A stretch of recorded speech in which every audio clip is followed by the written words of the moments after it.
Well, the Final Six is upon us. The NCAA Men's Volleyball Championships, two matches Tuesday night, the play-in matches at Penn State, UCLA, and BYU waiting in the wings for Thursday's semifinals. And former USC men's head coach Bill Ferguson sporting some new Cal State LA swag because he's an assistant coach now with that women's team, joins me from his home in Los Angeles. How are you, Bill? I'm doing great. Another lovely day in our LA. Well, my LA, we've been watching them take animals by twos, but they say by tonight it's going to clear out, and it's going to be a great weekend here on the Gulf Coast, which for me is good because the NCAA Beach Championships are in Gulf Shores, Alabama, which is where I'll be. And unfortunately, lots of people won't be up at Penn State because it's the graduation weekend, and hotel rooms are hard to get. And I think hopefully some of the teams will have fans come with them. Penn State not being in it. George Mason, a great story, and George Mason's fans coming from D.C., that's a very doable drive for starters. Ohio State's fans, very doable drive, and hopefully we'll have that for them. Yeah, it's going to be – the crowd will be interesting. I mean, let's face it, Pennsylvania has long supported boys volleyball. I believe they have the oldest boys volleyball high school championship tournament in America.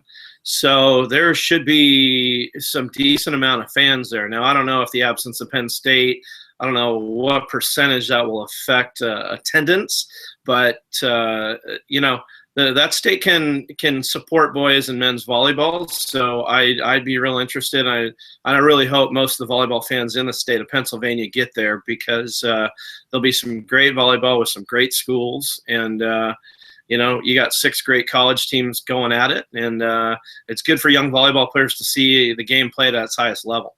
Without a doubt. It starts out with Long Beach State versus Erskine. Erskine gets the automatic bid from Conference Carolinas. Long Beach State, there was a time, I think, in January where we thought that Long Beach State might have been the best team in the country. Yeah. But how do I say this? It would be a magnanimous, I can't even think of the word, the upset if Erskine were to win. Long Beach State would then move on and play old nemesis BYU. I mean, you kind of look at it the same way? Yeah, it would be a massive upset if Erskine were to beat Long Beach State. Now, I got to call Long Beach State winning that one. And if you look ahead to possibly the Long Beach State BYU matchup, that is real interesting. Long Beach played them at Long Beach, and the coaches always downplay the sea level versus playing up at altitude, and then everybody will be on an even playing surface, if you will. So it'll be real interesting. I think the story of the whole tournament is going to be serving and receiving. That always is in men's volleyball. But I think the interesting statistics are that Long Beach and UCLA and Ohio State are all great serving teams. Statistically, they serve well, and they generate a lot of points from the line. Now, BYU doesn't generate statistically as much from the service line as the other 3 teams, but they are way ahead of everybody in the blocking department. So, if you look at it on paper, it appears BYU is more of a let's serve to a certain spot and set up our block, where Long Beach, Ohio State, and UCLA they're going to go back to the line and rip it and try to generate points that way. And I'm not leaving out George Mason. They just don't quite have the serving numbers that that the other teams. I think their stat line over the years may be a little misleading. Jay came in there, and I think they had some injuries to a couple key guys. So I think, I think that's a little bit of a misnomer. Their serving numbers are down, but I think they'll probably be a little better now. Yeah, for a while there, I thought you might have been on a set of a Hitchcock movie. We both joked that we got our dogs to be quiet. I was afraid you were going to get attacked by birds. George Mason's a great story. Jay Hosick leaves Penn State as an assistant. Yeah.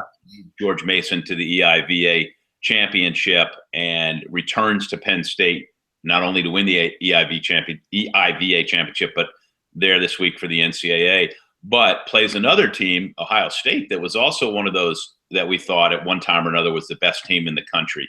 And that's an awful tough first round match. Yeah, that's going to be, a little bit, on paper, a little bit more challenging, I think, or a little bit more evenly matched. I definitely think that I would give the edge to Ohio State right now. But what's interesting for teams that don't go out to state college much, that's a big trip. We always talk about it's hard to get to the postseason.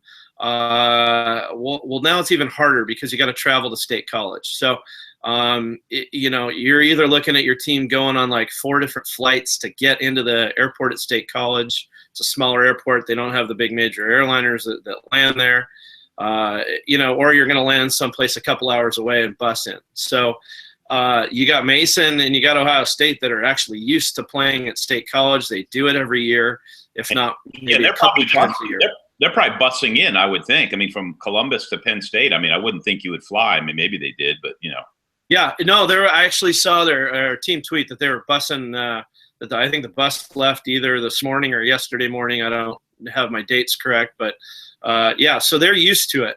Now you get Long Beach, UCLA, or they're going to have to fly clear across the country. No one's going to shed a tear for them on that one, but it's a tough trip. And then BYU's leaving from Utah. I've never done Utah to State College, but going LA to State College is a little tough for sure. Yeah, oddly enough, the last time I went, I live in Baton Rouge. When I went up there last fall for a tournament, I was able to fly Baton Rouge, Atlanta to State College direct. I was shocked to find out there was a direct nonstop, but I can't imagine there's too many going in different directions. Sure, they got to go to Chicago. It's easier when you're flying solo to get there, but when you're talking about a travel party of 20 or 20-something, usually the plane that's landing in State College is a little smaller, so getting tickets there is tough in a normal circumstance. Now you're fighting graduation. So it's pretty tricky, but I think most teams, I got to imagine they're either flying into Pittsburgh and bussing in or Baltimore and bussing in. Good. See, that's one of those things that from frame of reference that makes you valuable. All right. So we're getting ahead of ourselves. It's 6 a.m. at the gym at 11:45 p.m. In 2011. But I'm over it. Not to jump too far ahead of ourselves, are we both in agreement that we think Ohio State and Long Beach will advance? I think the smart money's got to be there. I would be less surprised with a George Mason upset than I would with an Erskine upset for sure. Jay, it's not Jay's first barbecue, so he's been to a bunch of NCAA tournaments before with Penn State. So he's probably got his routine down great. He's used to being in State College, and his administration, Shaka knows what's going on. He's spent a lot of time in that area, so I think they'll be a little bit more in sync than maybe Erskine or Long Beach. All right, let's go ahead and revisit this after the play-in matches so we don't get too presumptuous. Coach Bill Ferguson, he's now an assistant women's coach at Cal State Los Angeles, but the former head coach at USC, and his club, SCVC, we had a nice feature on by Mike Miazga at destinationvolleyball.com, which when you finish watching this video, you should click and go check it out. And for me, I'll be filing reports starting Thursday from Gulf Shores for the NCAA Beach Championships. Thanks, Bill. Can I throw a little nugget about the Beach Championships? Absolutely. So you interviewed Zoe Nightingale about a month ago, right? Right. Going from UCLA to USC. Right. Does anybody want an indoor national championship and a beach national championship? She may be the first, and she'll do it at rival schools should USC win the beach championship. Yeah, and she had 3 senior nights, evidently. UCLA indoor, UCLA outdoor, and now USC outdoor. So, and I'm one of the many people I'm looking forward to seeing this week. And you, of all people, know about the UCLA-USC rivalry and how intense it can be. House divided, baby.